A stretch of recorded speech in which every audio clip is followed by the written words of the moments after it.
So StartupGrind is a platform where we try to bring entrepreneurs and positive societal change makers to give them a platform to share the knowledge that they gained during their experience in order to nurture the local entrepreneurship community. In our effort, we have created the series, which actually Yolanda is going to be the flag bearer of and going to help us make those tough decisions and stand resolute to them. So make sure you get in touch with Yolanda via LinkedIn. And Ankit is very instrumental in helping it to develop this platform. So Ankit, over to you. Thank you so much, Naina. I will keep it pretty quick. I'm the founder of Lifelong Learning Open Webinar Series, wherein we invite speakers, renowned speakers from different walks of life, every week. That's the target, to present ideas. Please feel free to join the group. The sessions are completely complimentary, and it's open for any professional. And without further ado, I'll hand over to Yolanda to introduce herself and, kick off the session. Thank you so much, Ankit and Naina, for making this happen and giving me this opportunity to connect with everyone. I also see many of the familiar faces in the audience, and I'm sorry I can't address every one of you, but I do see you, and you have my heartfelt thanks. So let me start with introducing myself a little bit, the inner side, right? The outside, you have seen my intro, my corporate background and all that. But I want to share with you my inner journey to start with. I grew up in the northeastern part of China in a very small village. And at the age of 15, I was chosen to do for a scholarship program to study in university in Singapore. So I kind of started my life rather at a high point, being a village legend, which did not really help later because it kind of set the stage of my lifelong pursuit in a way that at that age, I didn't know what I wanted for life. I had no idea what I wanted to come into my life or to shape consciously. So after that, basically in the last 20 years, I had 10 different jobs and 7 different career paths. Having said that, when I look back, actually there were many different points I could have stopped my pursuit. In the sense that people say you are in a comfortable place with good jobs, being in a good industry, you should just be happy with it. But there was something that was supporting me to keep pursuing.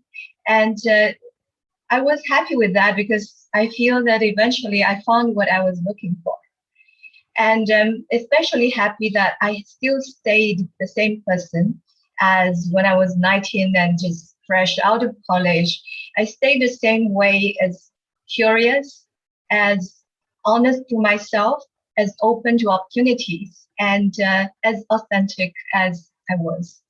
So with that, I also want to share today, because there were so many decisions in that journey I had to make, and there were really tough times and highlights. So I would love to explore the topic of decision making with you today. Thank you. I had the pleasure of being introduced to Yolanda before the event to grow comfortable with her in order to have this conversation. And I realized what I was getting is probably $1,000 worth coaching session for free. Thank you, StartupGrind. Who knew?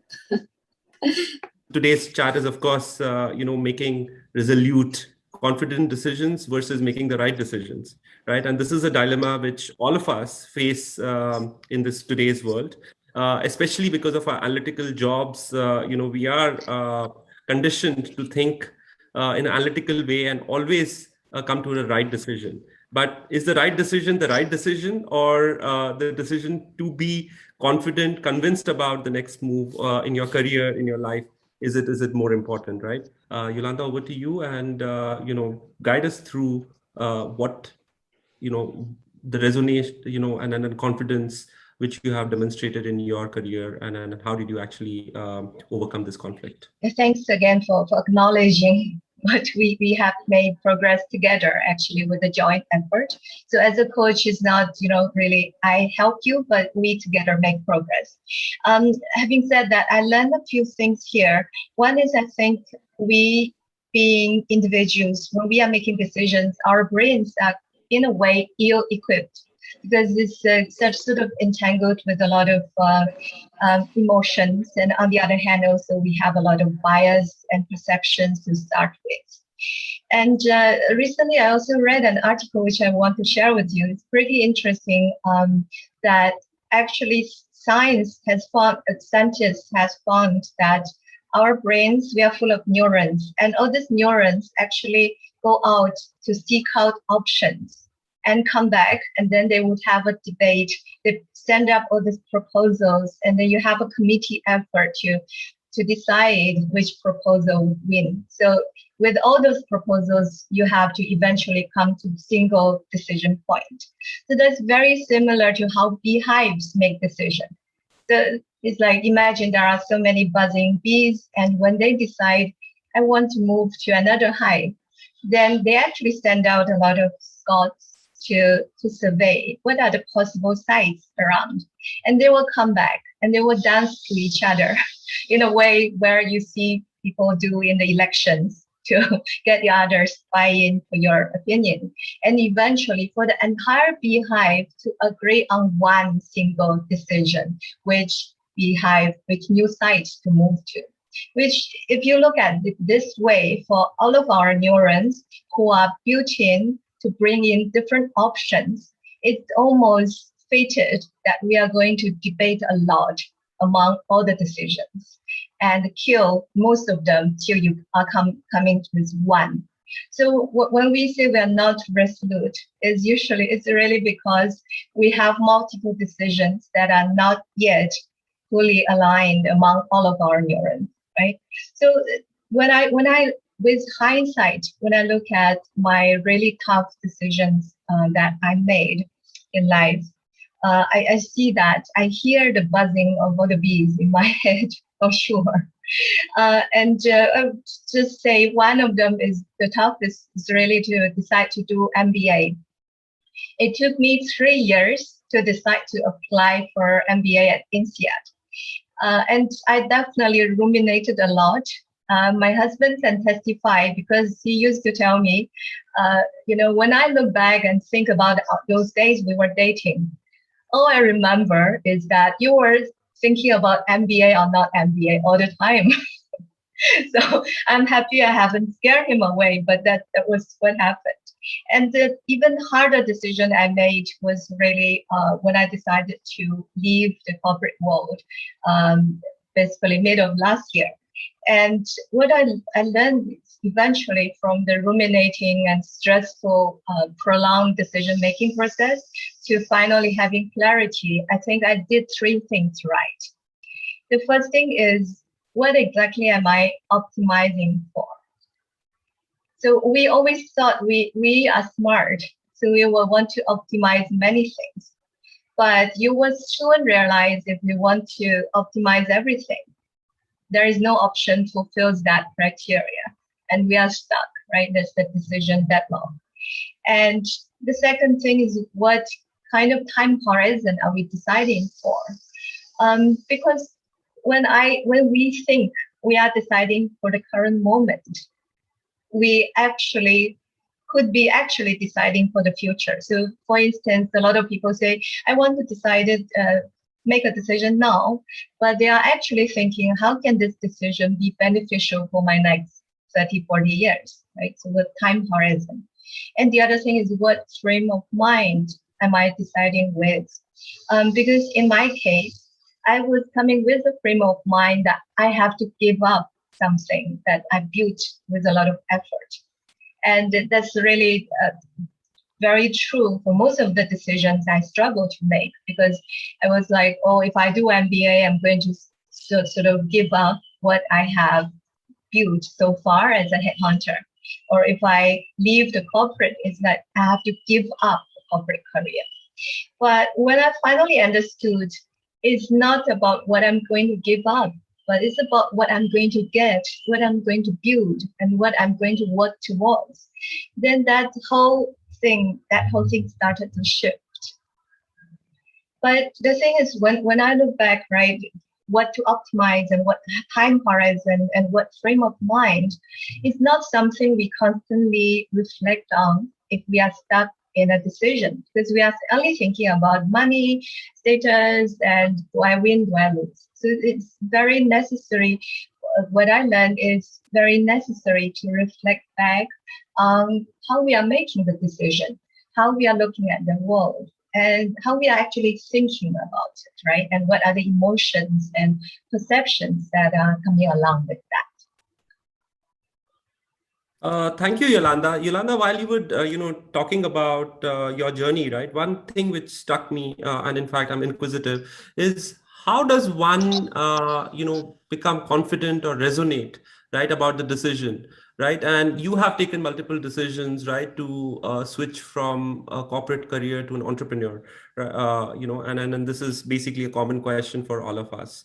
So how does one inculcate the confidence, right, in doing that?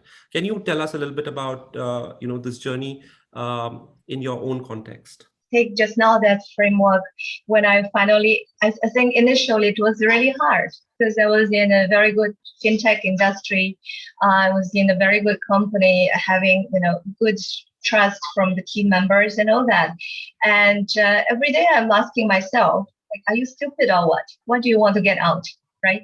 But then a part of me was knowing it very clearly that something I want is not here. It's just that I'm being greedy. I want to optimize security, financial security. I want to optimize status, income, everything, and career success. So I understood what I really want to optimize is not that final success, which is so-called the final point of achievement. What I wanted to optimize is the every moment in my life, every second that I enjoy being in that profession, and I feel that it's meaningful. So I'm optimizing for the journey, not optimizing for the final destination, which I anyway was not sure how it would be.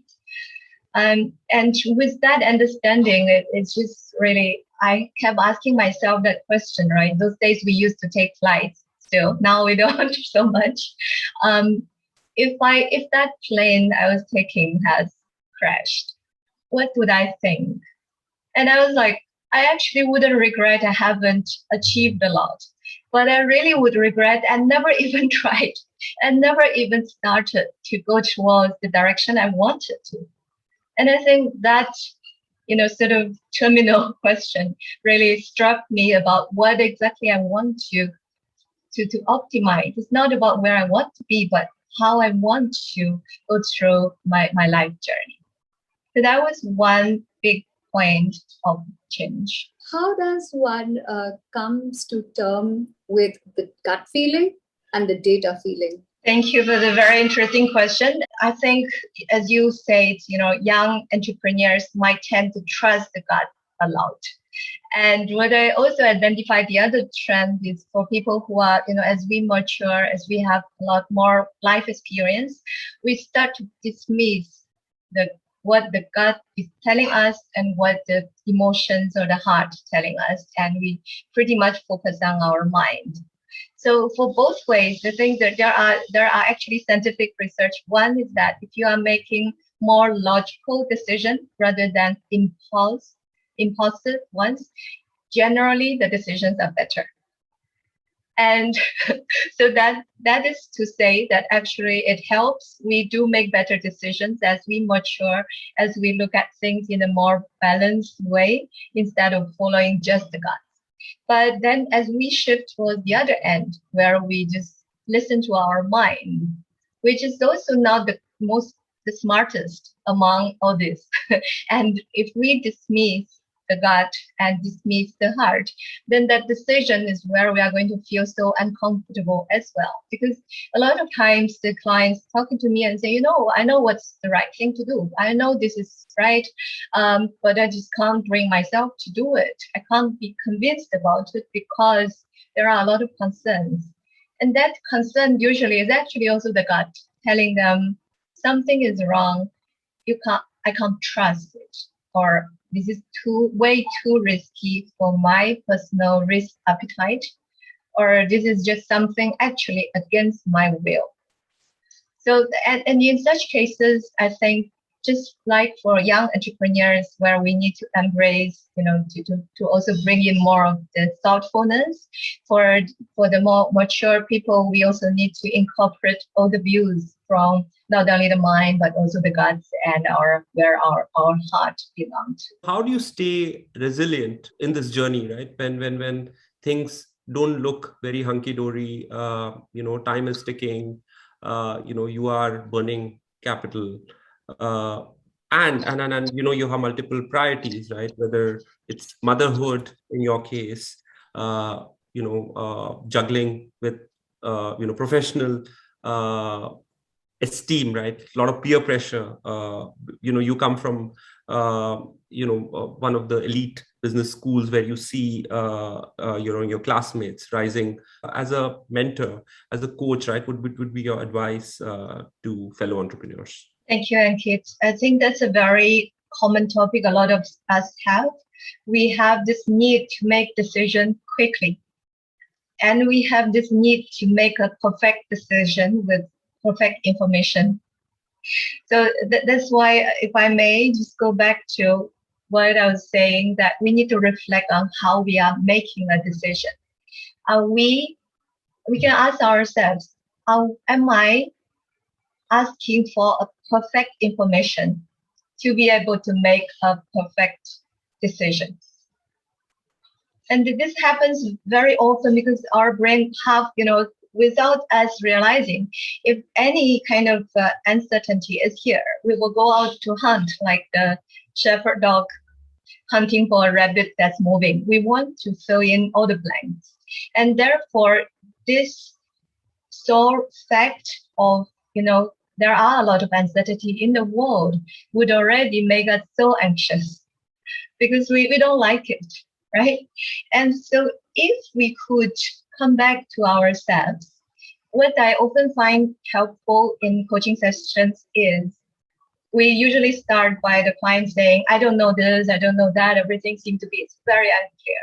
Then with a question like, so what do you do know? What you do know. So that's really about, in the face of uncertainty and all the stress, right? If we can cultivate what we do know, that usually helps a lot, because if we were driving a car in this, early morning, very misty, you cannot see anything. What we are able to do is not to seek out the map of what's surrounding us. It's not practical. But what is possible to do is to charge our battery of the car, keep the headlights on as bright as we can, and move along, right? So that is where I see that when we cultivate what we know, in the sense that to bring the knowledge into consciousness. So for example, in my personal case, I was experiencing a lot of this stress and this, fear of uncertainty as well, for sure, right? I had no idea how it would be after I step out. But there are things I do know inside part of me, but I couldn't verbalize or really bring it to consciousness. Only till we do that reflection and bring it out, when we look at it, it's like pulling that radish from the soil and say, oh, so actually I was looking at things this way. And then, this is what I want to optimize, and this is what I want to go for.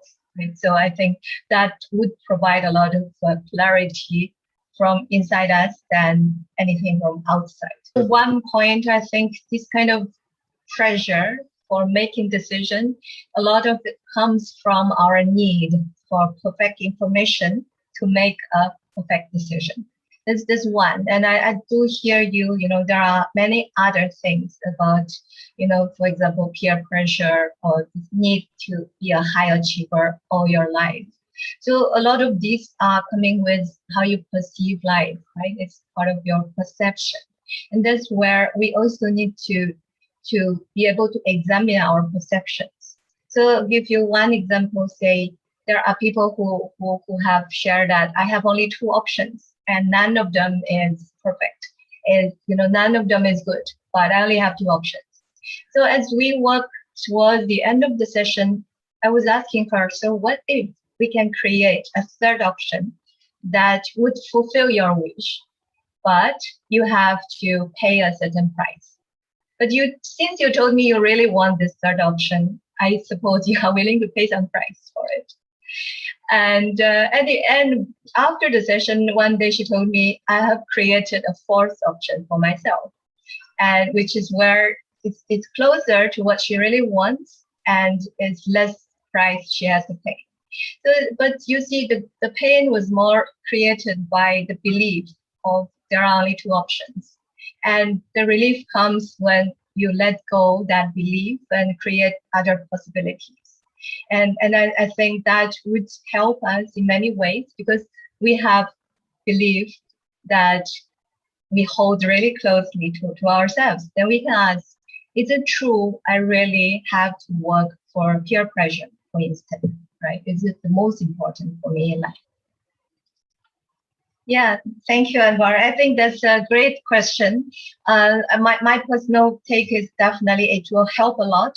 The more we know about ourselves, the easier decisions can be made.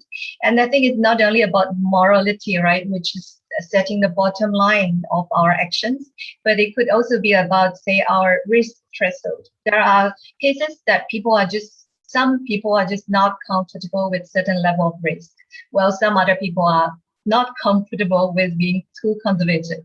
So to be resolute in decision making, I think is really about being authentically who we are. And to be able to do that, it requires a good level of self-awareness of what exactly I want among all the buzzing noises, right? Like our neurons fetched a lot of options and ideas, and how we identify what's the most important for us is like having a judge in the center and say, hey, these are the book of the statuary, and follow this, and I'll get to that. That's like your compass. Thank you. So when I'm in deep thought, you see this messy room behind me. Sometimes at very midnight, I may sit here and just say, Yolanda, just forget about everything else in the world. Look at yourself. What are you telling yourself? Right? Because the thing is, when I write, I'm actually super planful, and I think I'm very vulnerable to over analyzing things. So I have to pull myself back and say, no, you have to face yourself. What are you telling yourself? Because like I feel cornered, and then something would come from that. How is this journey, right, different from others who did not have the same background, same opportunities, right? Is there a difference, Yolanda, right? And how do you define privilege? Yeah, I think this is an awesome question that's so deep. I touched on my other personality about the book we are going to write. It's actually about underprivileged migrant workers who usually do not have tertiary education. So, or they may have, say, people from Bangladesh, or they are actually, some of them are master degree holders, but when they come to migrate to another country for better work, they have to take on construction work and live in really, not great conditions, right? Like packed in a group of 8 people in one room. So I'm very, very conscious of the kind of privilege I have.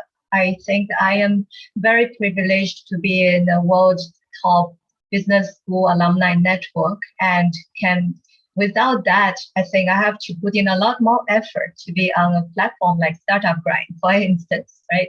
Or to work with people like Ankit and a lot of these outstanding people in the audience as well.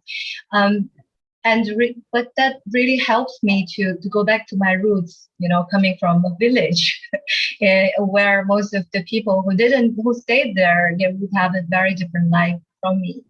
And I'm also conscious that I have built a lot of this into my life as well, right? I invested into my education, and I was privileged again to have parents who supported my education. So a lot of this comes to define who I am, but it allows me to see how easy so many things would have come for me comparing to people who didn't. And I think it's just helped me to recall one very recent conversation I had a client. He was I think he was like a school dropout, and later he really made it to today he had so many great opportunities with great companies and is on track to something even greater. But he still wonders sometimes, like, do you think not so good of me with my dropout, my school dropout? And I just said, I think that makes me recognize and respect you a lot more, because all that you have do not come easy without a platform like people from good schools. Hi, Zeber. Does it answer your question? Yes, it does. Thank you so much, Yolanda. Thank you. Brian asked, Yolanda, a lot of times decision making on personal level can have a big impact on the people around you, right? Example, taking the plunge on entrepreneurship and leaving your spouse to be the breadwinner for the time being. How to achieve a collective win? Yeah, I think there are two aspects to this. One is about coming back to our perceptions. We might, like, for instance, I had to let my husband be the one when I jump out, right? And initially I made a lot of assumptions that he will not be happy about it. He will be, I know that. But one day when I validated that with him, it was just not true. So when we are making decisions about that will impact people around us, it's important to, embrace them and have a good, include their perspective, but a real perspective, not the one that we are assuming in our mind. I think that's one. And two is, I think, again, it's on time horizon. I detect there's two types of contradiction when we are making decisions in terms of time horizon. One type is we are trying to make too much decision into the future. Like we are saying many times, people are like, I want to have this career compass now, right now. So the next 30 years, I'll stick to it and I will work so hard, I'll make it happen. Which also indicates in a hidden way that I will not need to think. I will just make a decision now and then I'll follow for the next 30 years. That's so good, right? But again, when you are in that mind space, you will be like, you are actually taking away the flexibility of your future self, and you are undermining the wisdom of your future self. You are literally saying, hey, future self, now let me make all the decisions for you.